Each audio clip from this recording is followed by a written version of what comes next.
Well, hello everybody. It's Dr. Boz on Sunday night, and I am live from Tampa in my new office. And I will tell you that it's the only room that's put together. But we do have Sunday Night Lives. It is our last Sunday Night Live. So thank you everyone for joining us. And I will be moving this live to Sundays, 6 p.m.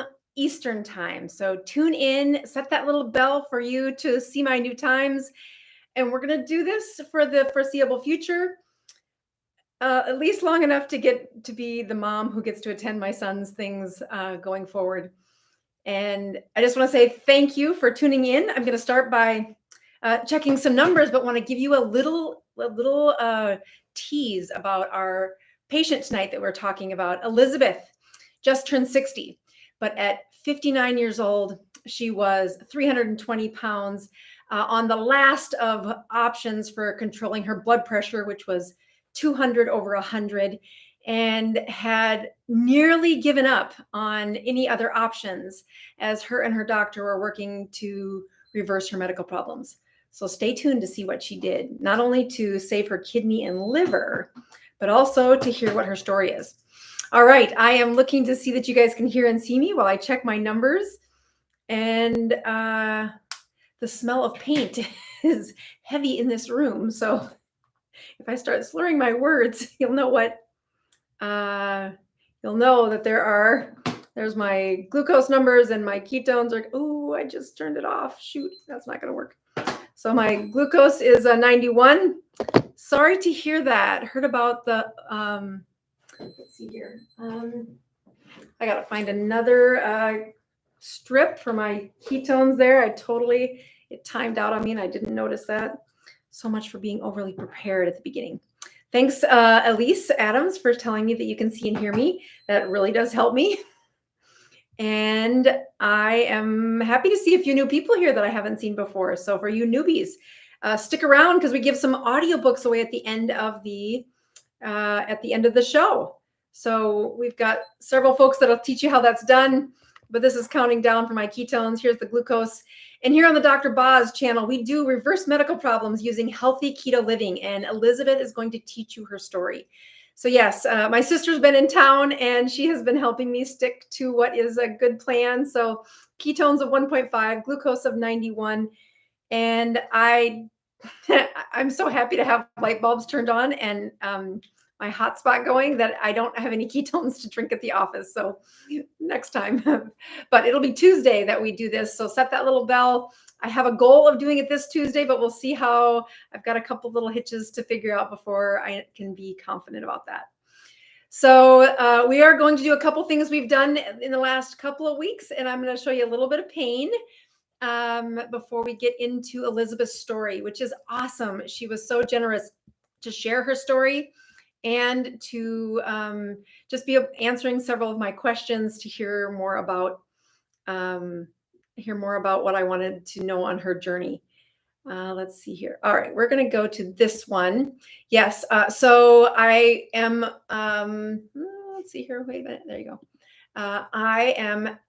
I'm happy to say Keto Continuum, which is the second book that I wrote. Any Way You Can was the first book that I wrote, but Keto Continuum is the process that Elizabeth used in her story tonight. We are up to 584 reviews, and I'm, again, amazingly thankful for every one of those. I am an independent author. It totally is dependent on you guys doing me the biggest favor, which is to write a review. But the painful part is, this one. Oh yeah, this was written last week and it was on August 22nd. So you can say that in the last 7 days, one review has been left. I really appreciate it. You cannot, I don't come on and ask for this because I like to. I just cannot believe what it does to get the book aware of other people. And especially as we try to help as many people as possible to get the results that Elizabeth's going to share with you. I'm going to read the report. Read the review that Kil Supak wrote. Dr. Boz has made my battle with type 2 diabetes, high blood pressure, cholesterol, and weight seem less daunting with her easy to understand and interpret descriptions of the process of the body's method of operating and its ability to cure itself. I'll always be in debt to her for leading me out of normal, not effective treatment and into a simple dietary cure. It gives me goosebumps when I read those reviews because I've never met them. And I've never met Elizabeth. I am super thankful for the gifts and blessings that God has gifted me. And even though a year of pain and loss, it's moments like that where you say, that's a gift. That is a true gift. Let's hop over to the workbook. And so again, the workbook is a little bit different on the front cover. Ooh, let's see if I can get to the front cover there. So you can see it's got a little pencil in the hand, and we are up to 96 reviews, which is awesome. The workbook didn't come out quite at the same time as the book, and I think this is the most. Let's see. Oh, this is so most recent review. This is what I was trying to do. So this review is the same one from last week because nobody left a review in the last week on the workbook. So if you did get the workbook, if you take just a minute to leave a review, it really helps me. And it is the most generous thing you can do to help me, which is leave reviews for the book. So thank you for those that have done that. We are going to hop over. And we are going to talk about Elizabeth. So as I look at several of the things that I want to point out on this channel, I do a lot of things which I hope to connect to you. I hope to connect to patients I've never met. And as I look at your questions and I look at the stories, and then I try to watch what other providers, what other YouTubers are talking about, I try to fill in the gaps. Where is it that they aren't explaining it as well? Or where is it that we could use a good story to help people get from a kind of superficial understanding to one that I think is enough processing that they can have some relief from these chronic medical problems. I am an internal medicine physician. I have just moved from South Dakota to Tampa.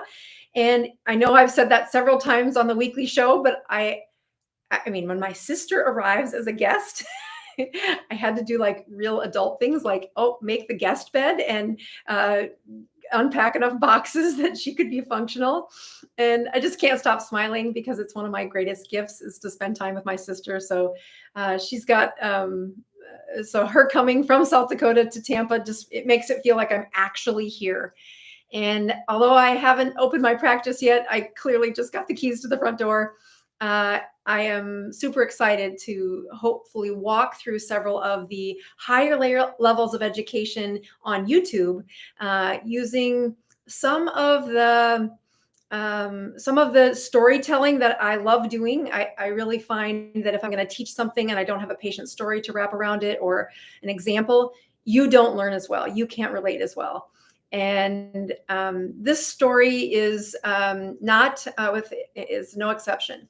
The picture you're seeing is actually from 2019. I didn't, if she sent me one from 2020, I didn't match it up correctly. But this is Elizabeth, and Elizabeth has had some transformations that I think are worthy of sharing. And I'm going to read just a quick intro about who she is. Actually, I don't need to read it. I can tell you about it. So at the age of 59, she had been seeing her physician. And I don't know if you can see the rosiness in her cheeks, but I'm a physician of chronic medical problems. My favorite area of the body to walk people with is brain injury. And when I study people who have had chronic addiction to alcohol, they'll have that rosy look to your face. It is not from alcohol in this situation, but she has several taxes on her body that are similar to an alcoholic. And as you look at that picture, if your years of seeing patients allows me to say, oh, she has incredible inflammation in her body. Not only can you see that by seeing her weight when she took this picture, but that rosacea on her face is a chronic sign of inflammation. And I don't care if you're 15 or if you're 60, that gives away that there is some danger happening on a cellular level. Now, thankfully, Elizabeth had some labs that she could share with me, but we're going to start with her pain, what was really driving her. So in 2019, she actually weighed about 15 more pounds than this. She was about 335 and was struggling, trying to find every way to lose weight. She had a couple of her friends and her daughter try keto a couple of years before, and she thought it was a fad diet. She thought it was dangerous, and she thought it was silly, not going to do that. And it was actually, she started reading a book. She writes in, this is my favorite part of her sentence, or her, what she wrote into the channel. I read a book that changed my life in 2020. I decided to read it because I wanted to learn about the cancer process of several people that were dealing with cancer. But what I found was a roadmap of how to save my life and my health. January 1 is really when she began, but in that prep, which I highly recommend for somebody who's been overweight for many years, she spent the month of December cleaning out cupboards, removing things from the kitchen, and really giving her husband expectations that life was going to change January 1, not because it was just January 1 and not because of some fad, but she really had processed several YouTube videos, but had read Any Way You Can. And Keto Continuum came out just in the middle of January. So she bought that, followed the book, took the online course, really has kind of absorbed all the teachings that I have out there. And now she was at this choice point in 2020 in front of her physician with a blood pressure of 180 over 200, 180 to 200, 220, 180, 190, 200, 220. That was her systolic numbers of her blood pressure. Her diastolic numbers, her bottom number in that blood pressure was around 90 to 100. So chronically high blood pressures. They tried over 8 medications to get this blood pressure controlled. They looked at some sugars, and her non-fasting blood sugar was 160. So even though there's some wiggle room in what could that mean if she had just eaten, she then did a hemoglobin A1C and found it to be elevated in the 6.2 range, meaning she's got chronically high blood pressures. She has chronically high blood sugars, and she's got some liver enzymes that if she was alcoholic, actually, I could tell you from instantly, she wrote in and said, I know she's going to talk about the liver this week, but I just want her to know that I don't drink alcohol. And I'm like, had she drank alcohol, she wouldn't be alive.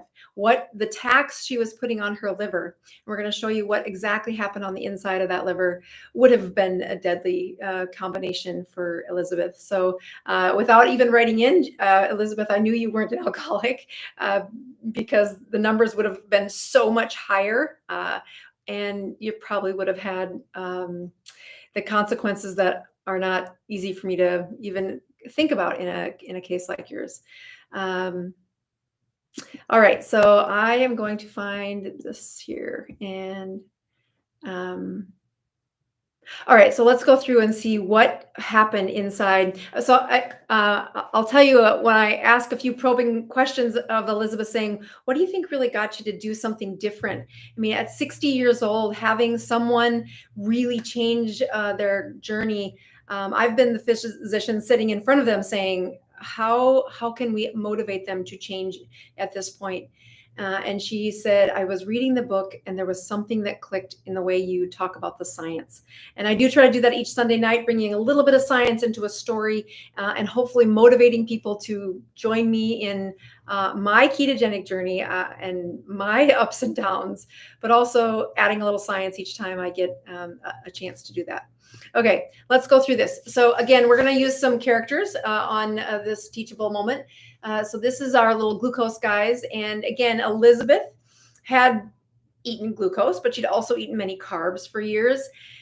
And as her body tried to use those glucose molecules, she was able to use every cell, nearly every cell in the human body can use glucose for fuel. There are, as long as you've got it made, about 80% of the glucose that is in your body will get used in the cells outside of your liver. That fuel is very common, and it is, I think of it as the kindergarten fuel. It is very easy to use. It is just a lot like lighter fluid, though. It's a quick flame and then it goes away. So as you do things like what Elizabeth did, she had a chronic consumption of carbohydrates. And on that initial picture, you can see that her abdomen was very large. And that's not just the abdominal fat that she had acquired, but the size of her liver was probably twice, maybe 3 times as high as it should have been, or 3 times the size of it that it should have been. So as her body was trying to figure out what to do with all this glucose, she had consumed quite a bit of it. The glucose had gotten higher and higher. And now, again, a non-fasting glucose. My glucose, I just checked before the show, 91. Her glucose chronically found in that 160s, I think. Yeah, nearly 158, 160. So what does your body do with that? When it's been high for too long, it's toxic. That kind of swollen look to Elizabeth happens because of the chronic water molecules that are naturally going to be buoyant in the body with this much glucose. So the swelling isn't just on their shins or the heart failure or in their lungs. The swelling is in between every single cell, and it's in the blood vessels. So part of the reason her blood pressure was so high and couldn't be lowered is every time her medications would go in, she had some reactions to some of them, but every time the medications from the physician would begin to work, her body would compensate. And especially when there's that much extra fluid floating around, every one of those glucose molecules, think of like 100 molecules of water in circulation as well. So she had excessive amounts of fluid present in her system, as well as the toxicity in and of itself for the high glucose. If you do not fix that, you'll go into a coma. You will die. You can die of too high of blood sugar, and the reason they die is it swells the brain to a point where it can't fit in the skull, and they die. So your body has lots of protections in the world to fix that. So one of the ways that it does that is it starts to link these glucoses together. You can see those 4 little characters on the top now have their arms linked together. And that process of linking glucose together changes the molecule. And then we kind of change it again and say, we need less and less and less glucose in the system. So it starts to put it into a structure. I think of it as a bundle. And then we wind it into actually, I call it a bubble. It's not really a bubble, but it kind of the image of a bubble does work pretty well. And the glucose becomes glycogen. And so when you hear glycogen, think of a string of glucose. And the way you put those together is you had an excessive amount of glucose in circulation. And Elizabeth did that. She did that for many years. And her liver was trying to find a way to process that glycogen, meaning undo it. But the only way that you can reverse the glycogen out of storage or out of that string is if the blood sugars sink low enough. So in a diabetic or a pre-diabetic, you will find many, many, many, many, many of these glycogen storage molecules in the liver. Now, you'll find them in the muscles as well, that you can store glycogen in other areas. But particularly when we're looking at the toxicity that we could see in her cheeks and why her blood pressure was so stinking hard to control by her physician was in part because this glycogen had started to harden her liver like an alcoholic. So the other parts of when a healthy liver, this is a beautiful liver. And so if you've ever watched one of the videos that I did where I ate fermented liver with my son, we had gone to a Hutterite colony in South Dakota, and we butchered chickens, and they were going to throw away all these livers. And I said, oh my goodness, no. So I took a bunch of livers home, and I'd always wanted to try high meat, which is fermented liver, but they looked just like this: beautiful, smooth, no kind of ruddiness to it. But a nice, lovely liver that's about the right size. And again, probably about 1/2 or 1/3 the size of what Elizabeth was likely at least a year ago. So I do have that one little glycogen molecule in this person's liver, just trying to remind myself to say glycogen is always found in our liver. We'll never be completely empty. But however much space is in your liver, your body will try to fill that again. So as soon as she would start to use some of the glucose, or maybe get a little hypoglycemic, if she would push through and not eat, maybe for 7 hours, 6 or 7 hours, she would start to empty a few of those glycogen. But the minute she eats eats anything with glucose, or that glucose starts to rise, she'll fill that liver back up with the glycogen stores that it's used to having. So this is where the danger in Elizabeth's story was coming from. Because what happens next is this healthy liver, there's those glucose going into it. And this is me trying to show a blood vessel. Unfortunately, I had a lot of red cartoons on this slide. So you can see, yes, the red blood vessel. Yes, the red blood cells are back there. And then those are glucoses floating through. They're all red, and it's kind of hard to see. So I'm sorry. But I want you to notice the little gremlin looking thing in the corner is insulin. And this would be a time way back in Elizabeth's history before she had put on weight or had an excessive amount of insulin in her body when it was normal. And when the glucose would float by, it'll go into the liver, and the liver says, hey, we've got room for storage. And it will fill up with some glycogen bubbles, and those bubbles will be available. When you're sleeping, it'll get you some glucose. When people say, can I ever get rid of the dawn effect? What I like to equate is, well, how many glycogen bubbles are hanging out in your liver? And if you've got a whole bunch of them, we're trying to empty them. It's why we push, as you look what I explain in Keto Continuum, we want them to get to a place where they can really empty that liver and give it a fresh start. Because the cells inside are changing. And part of that section of what's happening inside Elizabeth's cheeks is also happening in her liver. So I don't know if you just saw what happened in that cartoon, but now you've got these little strings, those triple strings of yellow fat floating by, and those are triglycerides. So I don't have to know Elizabeth's triglycerides to know that they were very high a year ago before she started the ketogenic diet. That the triglycerides are supposed to come into the liver and be circulated throughout the body, packaged throughout the body as parts of the way the fuel can be delivered to bodies. And that process should never stop. It never should have a block. It should go into the liver, then out to the body, and the body gets fueled, and then those carrying units will recycle back through the liver. But when we look at markers of high blood pressure, which she was struggling with, high cholesterol, but also diabetes, we know that those triglycerides go up, and they stay up, and they are hurting her liver. So if you look at what happens next, is then it's going to start to say, we just don't have enough room in that liver for any more of those glycogen bubbles. So let me put in some fatty components of triglycerides. And then those packages of triglycerides, I tried to animate those to say, they just keep churning, they keep processing, and without really having a lot of asking permission, the liver turns into a pretty gnarly looking liver. And now you can see it's kind of all bumpy. It's not smooth. It's not beautiful. It looks, if I had to tell you from looking at an autopsy, I would say that looks like a cirrhotic liver. It looks like a liver that's had cancer or something growing in it that's not normal. And indeed, the cellular production of toxicity was starting to show in Elizabeth's laboratory data. We could see that her cells were saying, hey, we are toxic. Hey, we got a problem. We are in trouble. We are in serious trouble. And they were warning with some levels of high liver function tests.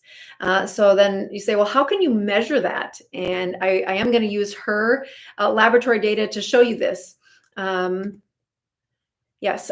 So let's start by just outlining the labs that we're going to pay attention to. And that's alkaline phosphatase, which is one of the liver enzymes, really kind of an enzyme that is, how does the biliary system process moving bile along, and it's like, think of it as its growth. The next three are the other ones that really look at cellular toxicity. AST being more of a intracellular, short-term toxin of the liver. ALT being another liver enzyme. And when you measure these specific enzymes, It's because a cell has died in the liver, and that enzyme floats out into the blood, and we can measure it in your blood. Much like if you go in for a heart attack, to be evaluated for a heart attack, and we can measure a couple things like troponin. Troponin will rise when we know a heart cell dies. So we never want to see that elevated. In liver cells, they're constantly turning over, which is where the thumbnail on this for this show came from, that a transplant, we need to transplant all of those cells in her body and change them out if we're going to save her life. AST, ALT are very inexpensive labs that are done. They're done in a panel. But if her doctor is really trying to say, gosh, could it be caused by anything else? They'll do a little more expensive test and more specific to the liver, which is a GGT. So it's kind of like just double checking. Are you sure it's from her liver? So if you look back in August of 2020, her alkaline phosphatase was in the 90s. I like my patients to have that at least below 50, but that AST and ALT, I like to have less than 25. When they are above 25, every point that they are above 25 is telling me the number of cells that are so toxic inside the liver at the moment we drew that blood. Usually it's a fasting state. It doesn't have to be fasting, but often liver tests are done in a panel when I have them fast. So their liver should be resting. It should not have any sign of a blip. But to know that her numbers, her AST was in the almost 40 and the ALT was nearly 60. What the GGT is a little high, not even just a 20 would give me a little relief that it's not dying precipitously right now. Like if you swallow a bottle of Tylenol and the toxicity from that Tylenol is killing the liver, all of these numbers would be in the thousands. So when you have this chronic elevated number and her doctor's trying to decide how dangerous is this for Elizabeth, those numbers aren't alarming. In fact, I'm pretty sure the AST doesn't turn onto the red danger zone until it's like 42. The ALT is definitely showing some danger signs. It's above its minimum threshold, but it's just barely. In fact, one of the rules I learned early in my career is if it's not twice that of normal, then get them to lose weight, get them to get their blood pressure down, get that insulin lower. And of course, I had no plan on how to do that until I really engaged in the ketogenic journey. And I just want to give you a little foreshadowing that in 1 year, for what Elizabeth has done in 1 year, she has taken that AST out of the danger zone. She's taken her ALK phos down to 57, which is beautiful. That's perfect.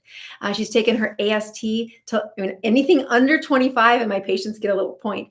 I don't even know if my liver enzymes are that good. That's perfect. The AST is down to 16, the ALT is down to 10, and that GGT is even under 20, which is where I like it to be. That process, I can't stop smiling to say, oh my gosh, if a patient in my clinic did this, I would be jumping up and down and cheerleading, because that's an accomplishment. In that same amount of time, she took her A1C from diabetic 6.2 down to 4.7. So any A1C under 5, I like mine to be less than 4.5, but she is at 4.7, and that is so powerful for what it did to her system. Because in the process of what she was doing, how did she reverse that? She got a support system. She did a few things of the social nature that I really encourage, which are get yourself in a support group. You're going to think much like when she first heard of the ketogenic journey. And she's like, I thought that was a fad. I thought it was dangerous. I didn't want anything to do with it. And my doctor sure didn't endorse it. But there's more to that than just the journey of saying, here's what I'm going to do. You've got these social pressures. So I do as much as I can to have free resources to anybody who has taken the course. Again, I do think the people who've taken the course think differently. They are a little more analytical, a little more clinical, and they're using that without having to see a physician, which I think saves everybody money and time. But the way that she reversed it, number one, she lowered her total carbohydrates to 20 or less. This dramatically changed what her blood sugar was doing. Those glycogen bubbles were getting a relief. The second thing that she did is she had no fructose. Unlike what glucose and fructose are both sugars with sugars, but fructose is is not a fuel your body can use. Your liver must change it into a glucose. And the amount of tax or toxicity that fructose has on the liver is just like alcohol. So much like the toxicity for Elizabeth was the high number of triglycerides, the high blood sugar that she was having, any fructose that would come into her body was kind of like a shot of vodka, a shot of like moonshine, like as a strict high of alcoholic content as you can get. Not in the way that it would get her feeling drunk, but in the way it would be toxic to her liver. So when she wrote in saying, I know you're talking about my liver, and I just want you to know that I don't drink, she would have never had a liver that could keep up as well had she really added alcohol to that equation. In addition, though, she probably wasn't eating a lot of fructose in the previous year, because when her numbers were that high for liver enzymes, had she been doing a bunch of high fructose corn syrup, yeah, that is it's like drinking booze. It's really toxic to the liver. Its first pass metabolism goes into the liver, meaning every single cell, every single molecule of fructose has to be changed to turn into glucose, which then can be used by the body. But it's incredibly toxic to a liver. And if my liver transplant patients who are looking to, stay in line for a liver transplant, I've had a couple of them be bumped down the list because they had a high dose of fructose 2 or 3 days before they got tested for a transplanted liver, and their enzymes had bumped up, and it bumped them off. They lost the liver. They didn't get that liver. Now they did eventually, but it was just a mistake. They didn't know that was going to cause such a problem. So once she lowered those carbohydrates to 20, so here's that picture again. You've got the glucose floating through. There was so much glucose that there was now triglycerides floating so she had a high triglyceride level. And in that liver, there's a ton of fat. There's a ton of cells that are swollen. They're dying. They're dying every day. How do we know they're dying? That's what that AST and ALT are a measurement of. So as we lowered that, I switched the picture here because actually the the vein that leaves the liver is what I was trying to emulate here, because ketones are made in the liver. And one of the first places that you find a ketogenic diet that's helping is they start to make ketones. And it's in a setting where their triglycerides are still high, but their glucose has been lowered. They're no longer eating glucose, so they're trying to take that glucose from storage, burn it, and then anytime that glucose dips a little or that insulin dips a little, the body will turn on the mechanism to make ketones. So this blood floating out of the liver, which is not anatomically correct, but I was hoping it made enough sense that you could follow what I was trying to teach you. And then watch what happens. So she's got the carbs lowered to 20. She's got some ketones in circulation. And now her liver says, okay, we're going to use up some of the storage. We're going to start to use some of the fats. So you can start to see those disappear. And then before 2 months are up, she's probably got most of that storage out of there, and continuing to clean up those processes. And what will happen is she will literally turn over every cell in her liver. And if she can stay in that constant state of ketosis, the liver stops dying. And that's what's so remarkable about her labs. To get an AST, ALT to that 16 and 10, she wins the award for reversing this liver problem. Now, the lingo that this is called in the I think I just was showing this in another way here. So as the glucose exits the liver, this was just in case it didn't make sense on the other version, it's the same image, but the glucose goes out first. The next thing that you'll see exit are the triglycerides, and you'll see those floating by.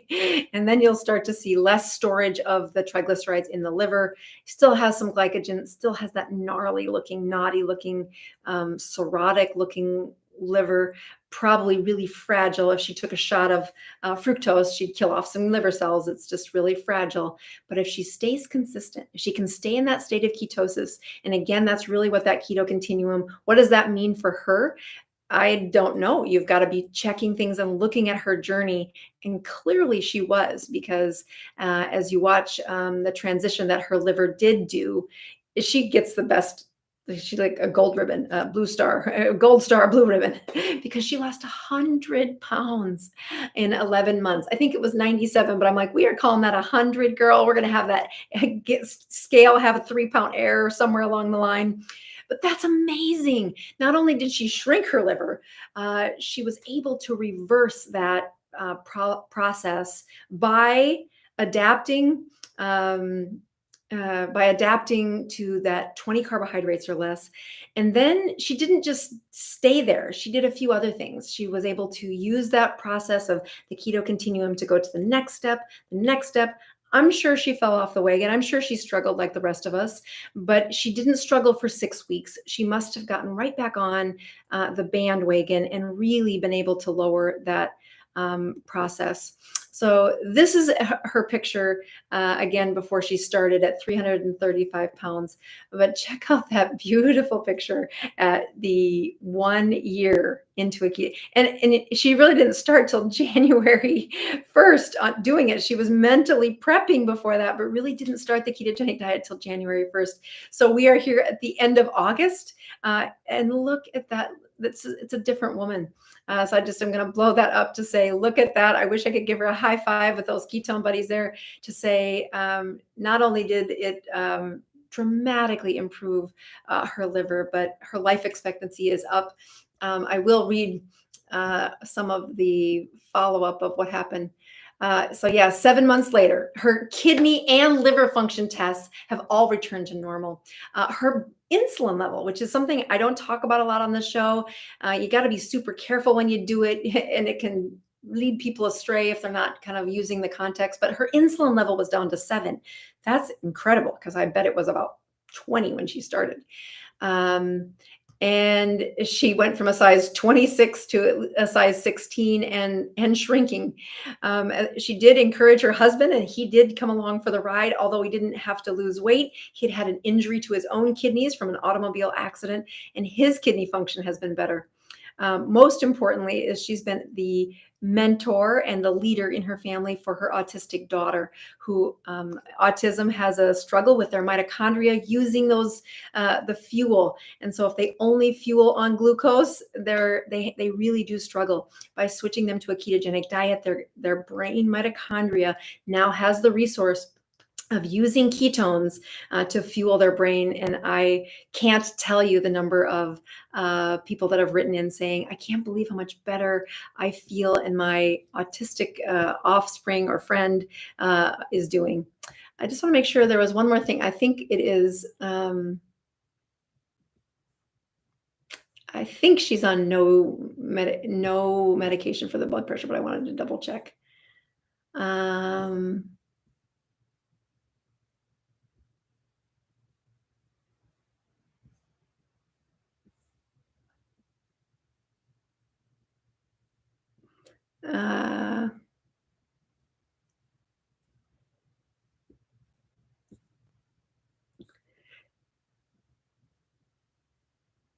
Yeah, so I was just trying to read the notes to see if I could find that it was her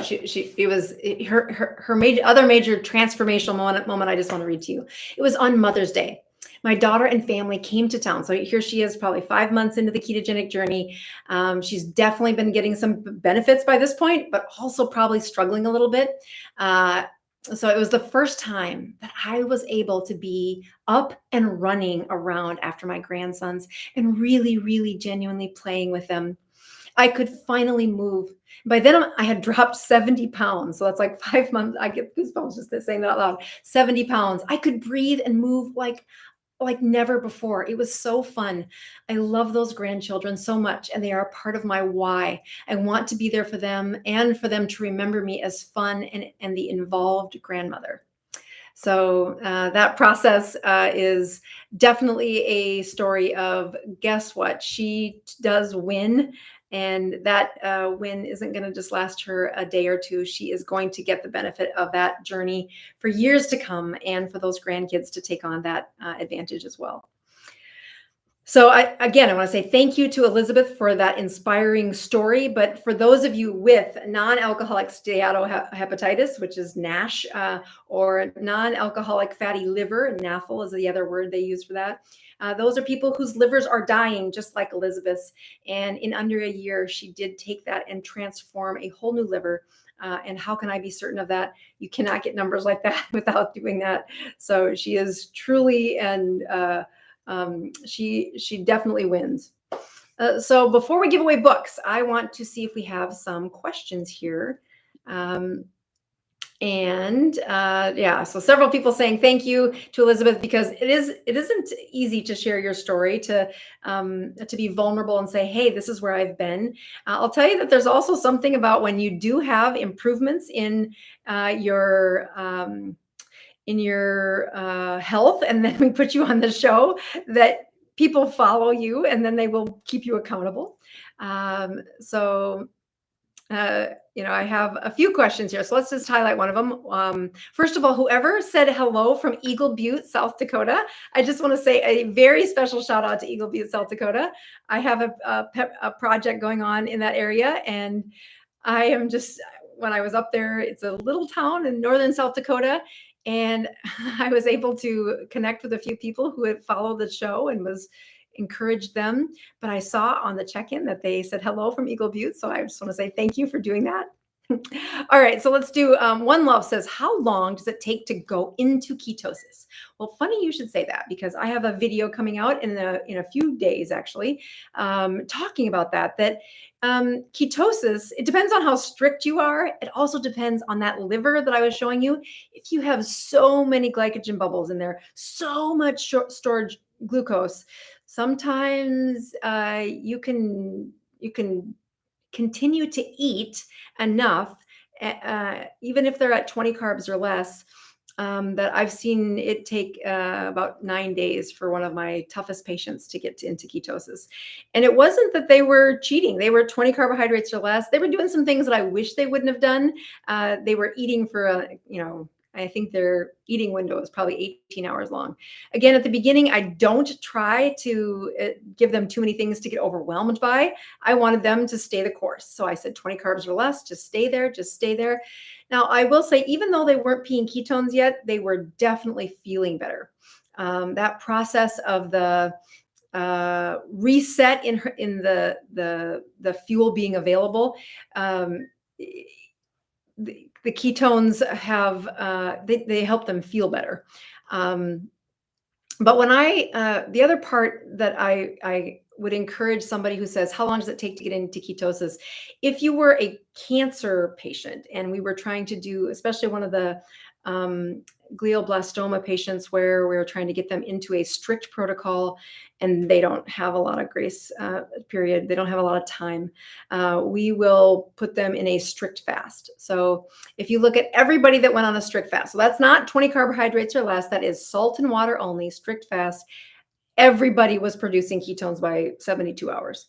Now, many people were producing ketones by 12 hours. But as you got to 24, another like 50% of the ones who weren't producing were producing. By the time you got to 36, another 50% had been added on. By 72, like everybody was producing ketones. They had all switched on to a ketogenic journey. But that's hard. And in a case like Elizabeth's, had somebody said, just fast your way into ketosis, I wouldn't have done that. I wouldn't have recommended that. That is such a shift in chemistry that her blood pressure will probably go up and down if that happens. She will probably have the unfortune of dropping the blood pressure, feeling that brain kind of click out of the good rhythm of thinking and being able to really succeed at getting through the journey. They'll fail. They'll say, I don't know what was, I felt awful. You said I was supposed to feel better on the ketogenic journey. When we slam people, especially like as Elizabeth, they've been overweight. You can see that ruddiness in her face. Those liver enzymes were elevated. If I was to check inflammation, I'm sure it would have been off the roof. And you're going to have way too many complications and then not enough return benefits to keep them on. So in that case, I would have said the one thing I would have told Elizabeth to do is during, and she did great. She didn't need anything different, but I would have had her sip on ketones for the couple weeks while she was cleaning out the cupboard and counting down to January 1st, getting her husband ready for the ketogenic journey. And all that does is somebody who's got a really full liver of glycogen, the mechanical parts, which are actually cellular parts that use ketones, that make ketones, that burn ketones, they're all kind of sleepy and rusty if you've not ever if you haven't been using them. So when we have them sip on ketones for a couple of weeks before they do that transition, it's just a much easier transition for them. And I didn't know that trick at the beginning 5 years ago when I was helping my mom, and we just kind of did it. We just sucked it up and did it. But my mother had an internal medicine doctor practically living with her. She had me to help her. So you can really find a lot of a lot of troubles if you don't step through it in when you have as many hurdles to cover as Elizabeth did, and they slam into a ketogenic fast of 72 hours. Just a water and salt fast of 72 hours. They'll be in ketosis, but it's a little heavy for that. Are there any medical conditions that prevent you from being on a keto diet? No, there are certain ones that you should be careful on.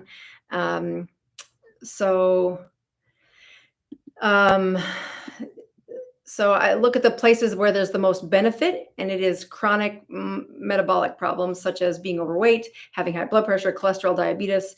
That type 1 diabetic can be on a ketogenic diet, but really does need to have the physician monitoring them, because they can have quite a they need to be supervised. There's a lot of things, a lot of moving parts, and it will work. They will have less insulin required on that type 1 diabetic, but they have to be supported, especially by somebody who knows what they're doing. I'm not going to try to explain that on the YouTube channel, though. All right. What are the effects of fasting on senior citizens who are 80 years old or more? So again, if you read the book, Keto Continuum, you'll see that my longest fast that I recommend in universal kind of big published print there is 72 hours. So if I look at the benefit, there's a tipping point of what do you get when you fast versus what do you get when you fast longer. I will tell you that I work people up to that, pulsing their system, pulsing their bodies to really be in a high state of hyper functioning. Especially as Elizabeth goes into this next year, and she pushes her body to be able to use ketones that have been kind of in storage, not ketones, to find and use the glucose that has been in storage for a while. She's going to have to keep pushing her system, which is where the keto continuum comes from. When you look at that, even my 80-year-olds, I tell them you can do a 72-hour fast, but more importantly, what I would be pushing to do is get your Dr. Boz ratio down to 20. And if you can get your Dr. Boz ratio down to 20 in 48 hours, then you're eating pretty darn clean, that your system is easily pushing to that max level. I would much rather see an 80-year-old do fasting to a Dr. Boz ratio of 20 twice a week, as opposed to a longer fast once a week or once every other week. Because when they fast longer, they do have you have the risk of losing muscle mass. But again, this is not a common problem. This is actually difficult to do if you're truly looking at glucose and ketones at the same time. So I do have a lot of people write in asking about muscle loss, sarcopenia, loss of muscle mass as they age. And you'll hear an instant reflex that says you should never fast when you're 80. I'm like, no, I wouldn't say never. I would use a timer to say push your system, and then keep the calories and the keto continuum when you're eating somewhere around a 6, 7, or 8 for those of you that follow along on the keto continuum. All right.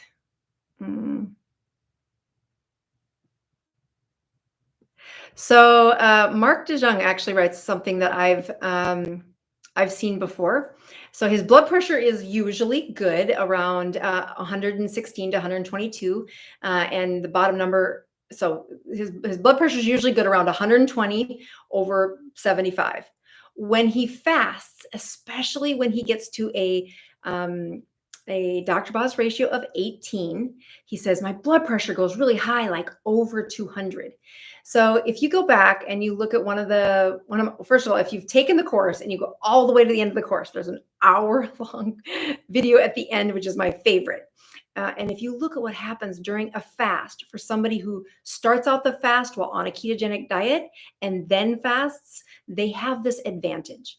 And one of the advantages is their norepinephrine will surge. They will feel amazing, but it also raises blood pressure.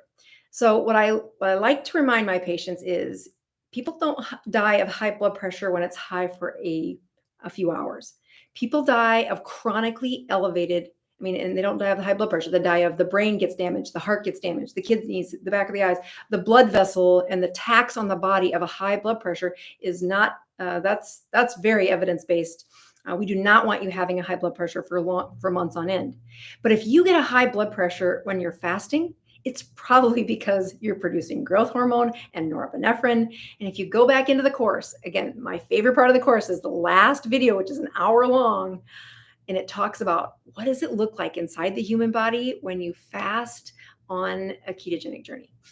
All right, I think that's our last question. I am going to go and give away these books. I would recheck my sugar again, but I didn't drink anything, and I think you're going to see the same numbers. So let me go over here to the, here we go. We're going to go here. Okay, so now I have to go here. I'm getting so much better at this. Look at that. Nothing has gone wrong in the last few minutes. Okay, so here's how this works. If you are we're going to give away 4 books. 2 of them will be in the United States and 2 of them will be outside the United States, called Global Market. If you're in the global market, you need to type in the top line here, which says www.audible.co.uk/ACX-promo. It is the audio book of Any Way You Can that I'm going to give away first. And then I'll give away the one for the US. The US URL is www.audible.com/ACX-promo. And you'll use those same 2 links, those same 2 logins for the next place, which will be the promo code for Keto Continuum. All right, so here comes the promo code, and whoever types it in first gets it. So I love it when you tell me I can always go in and see that they've been redeemed. So, but it's so nice to see who wins. So here we go. Any Way You Can. Again, my favorite. And that for global market is code KTLN2NAM858EJ. So whoever types that in first gets a free audiobook for Any Way You Can, but that's only if you live outside of the United States. If you want to get the one that is in United States, it is UC7Y6CX9S58FK. All right, so that's the audiobook for the United States, and then we are going to go to Keto Continuum.